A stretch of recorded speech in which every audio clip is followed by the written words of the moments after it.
You're walking up the road, and before you've even reached the gate, you're already scanning, looking for the teacher, hoping someone will appear to make the moment easier. Your child feels it, that uncertainty, that slight shift in you, and something changes in them too.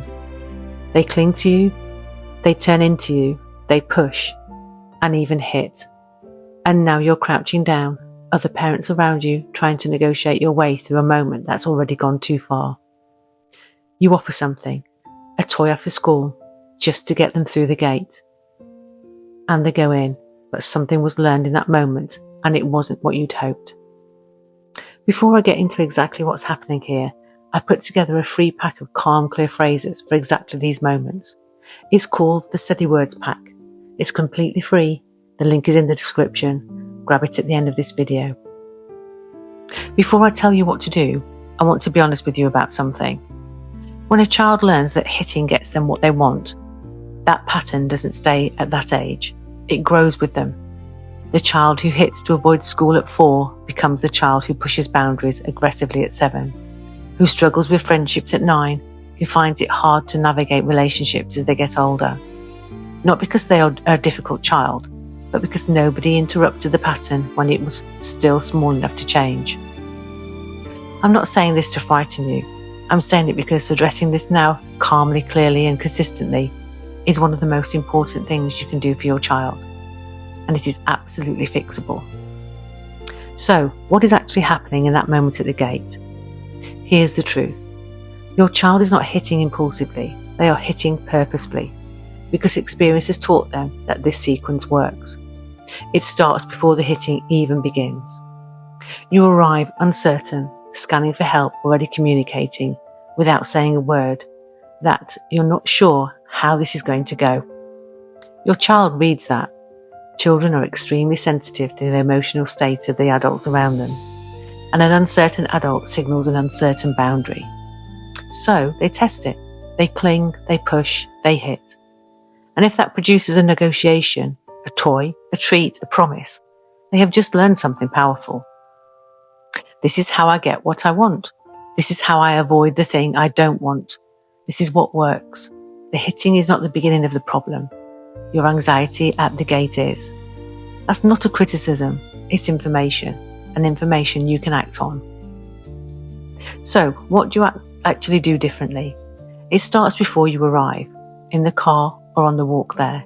You set the expectation calmly and clearly. When we get to school, I'm going to give you a hug, and I'll say I love you, and then I'm going to leave. Your teacher will be there, and I will see you later. Simple, clear, repeated. Then at the gate, you arrive calm, not scanning, not looking for the teacher to rescue the moment. You are the steady one. You set the tone before anything happens. When you say goodbye, you say it once, warmly and briefly. I love you, have a good day, and I'll see you later. And then you leave. If they cling, you gently, calmly guide them forward. If they hit, you do not negotiate. You say clearly and calmly, I will not let you hit me. I love you. I will see you later. And you hand them to the teacher and you go. No toy, no promise, no better offer. Because the moment you negotiate after hitting, you have taught them that the hitting works. When your child comes home, revisit what happened. Not immediately, not while bags are being dropped and snacks are being asked for. When everyone is calm, when the moment feels right. Sit with them and say, I want to talk to you about this morning. When you hit me, it made me feel very sad. I understand that sometimes you feel sad when I leave, but hitting is never okay, and there is a consequence for what happened. For a child of this age, keep the consequence simple and immediate, something you can absolutely follow through on. No tablets before tea time. Said once, followed through, every time. Here's what most parents get wrong in this moment. They come home exhausted, the morning feels like a long time ago, and it's easier to let it go. But letting it go tells your child something important, that hitting in the morning has no consequence by the afternoon. So the pattern continues. When you hold this boundary calmly, clearly every time, something shifts. Not immediately, it may get harder before it gets easier.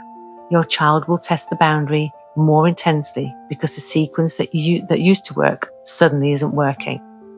That's not a sign that it's failing. That's a sign that it's absolutely working. Stay calm, stay consistent, hold the boundary every time. Within days, not weeks, the pattern begins to change. Your child stops hitting, not because they've given up, but because experience has now taught them something different. This boundary is real. It doesn't move, and hitting doesn't change it. This is the lesson that matters, and it's the lesson that stays with them. So the next time you approach that gate, arrive calm, set the expectation before you get there, say goodbye once, warmly and briefly.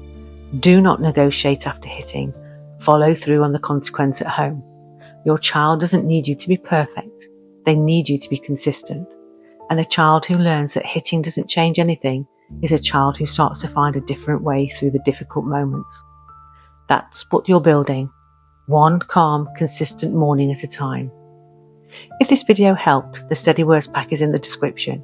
Free download, calm, clear phrases for exactly these moments. New videos every week, and I'll see you in the next one.